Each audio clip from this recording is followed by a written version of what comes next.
ಈಗ ಜಗತ್ತಿನ ಎಲ್ಲ ಕಡೆ ಹೋದರೂ ಕೂಡ ಇವತ್ತಿಗೂ ಕೂಡ largest killer in our community ಅಂತಂದರೆ ಇಟ್ ಇಸ್ ಹಾರ್ಟ್ ಅಟ್ಯಾಕಿಂದ ಜನ ಪ್ರಾಣ ಅಂದರೆ ಕೆಲವೊಂದು ಡೆತ್ಸ್ಗಳು ಆಗೇ ಆಗ್ತವೆ. ನೀವು ನಮ್ಮ ಜನಸಂಖ್ಯೆಗೆ ನಾವು ಪೂರ್ತಿ ಹಾರ್ಟ್ ಅಟ್ಯಾಕನ್ನು ಪ್ರಿವೆಂಟ್ ಮಾಡ್ತೀವಿ ಅಂತಾಗಲ್ಲ, ಅದರ ಪ್ರಮಾಣವನ್ನು ಕಡಿಮೆ ಮಾಡೋ ಕಡೆ ಗಮನ ಹರಿಸಬೇಕು.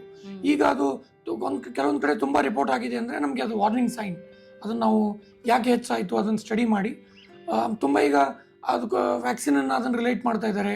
Vaccine all over the world crores together ಜನರಿಗೆ ಕೊಟ್ಟಾಗಿದೆ, ಕೋಟಿ ಜನ ರಿಸೀವ್ ಮಾಡಿದ್ದಾರೆ.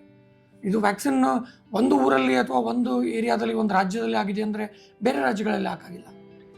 ಸೊ ಆ ಥರ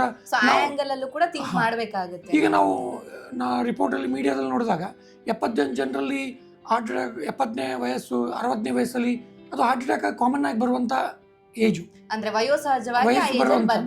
ರಿಸ್ಕ್ ಫ್ಯಾಕ್ಟರ್ ಇದ್ರೆ, ಸ್ಮೋಕಿಂಗ್ ಇದ್ದು, ಡಯಾಬಿಟಿಸ್, ಹೈಪರ್ಟೆನ್ಷನ್ ಇದ್ದಾಗ ಈಗ ನಾವು ಡಿಸ್ಟ್ರಿಕ್ಟ್ ಒಂದರಲ್ಲಿ 1-2 ಡೆತ್ಗಳು ನಮಗೆ ಡೈಲಿ ಆಗ್ಬೋದು, ಆಗಲ್ಲ ಅಂತಲ್ಲ. ಈಗ ವೈದ್ಯರು ಸಿಗದೇ ಇರೋದು ಅವರಿಗೆ ಆ ಟೈಮಲ್ಲಿ ಈಗ ಯಾವುದೋ ಬಸ್ಸಲ್ಲಿ ಹೋಗುವಾಗ ಟ್ರಾನ್ಸ್ಪೋರ್ಟ್ ಲೆವೆಲ್ ಇದ್ದಾಗ ಹಾಸ್ಪಿಟಲ್ ರೀಚ್ ಹೋಗೋವರೆಗೆ ಪೇಷಂಟ್ ನಮಗೆ ಟೈಮ್ ಕೊಡದೇ ಇದ್ರೆ ಯಾರು ಏನೋ ಮಾಡೋಕ್ಕಾಗಲ್ಲ. ಯಾಕಂದರೆ ಎಲ್ಲ ಹಾಸ್ಪಿಟಲ್ ಮತ್ತು ನಾವು ಹೋದ ಹಾಸ್ಪಿಟಲಲ್ಲಿ ಡಿಫಿಬ್ರಿಲೇಟರ್ ಇದ್ದು ನಾವು ಪೇಷಂಟ್ ಸರಿಯಾದ ಟೈಮಲ್ಲಿ ಶಾಕ್ ಕೊಟ್ಟಾಗ ಮಾತ್ರ ನಾವು ಅವ್ರನ್ನ ಬದುಕೋಕ್ಕೆ ಸಾಧ್ಯ. ಈಗ ಹಾಸ್ಪಿಟಲ್ ರೀಚ್ ಆಗಿದ್ದಾರೆ, ಅವ್ರಿಗೇನೋ ಅರಿದ್ಮೆ ಆಗಿದೆ, ನಾವು ಶಾಕ್ ಕೊಡದೇ ಇದ್ದರೆ ಪೇಷಂಟ್ ಬದುಕೋಕ್ಕಾಗಲ್ಲ. ಸೊ ನಾವೆಲ್ಲ ಡೆತ್ಗಳು ನ್ಯಾಚುರಲ್ ಆಗಿ ಹಾರ್ಟ್ ಅಟ್ಯಾಕ್ ಆಗಿರೋ ಡೆತ್ಗಳು ಸಡನ್ ಆಗಿ ಇನ್ಕ್ರೀಸ್ ಆಗಿದೆ ಅಂತ ಪ್ರತಿಯೊಂದಕ್ಕೂ ನಾವು ಆ ಥರ ಹೇಳೋಕ್ಕಾಗಲ್ಲ. ಇರ್ಬೋದು. ಆಗಿದೆ ಅಂದ್ಬಿಟ್ಟು ನಾವು ಅಲಕ್ಷಣ ಮಾಡ್ಲಿಕ್ಕಾಗಲ್ಲ.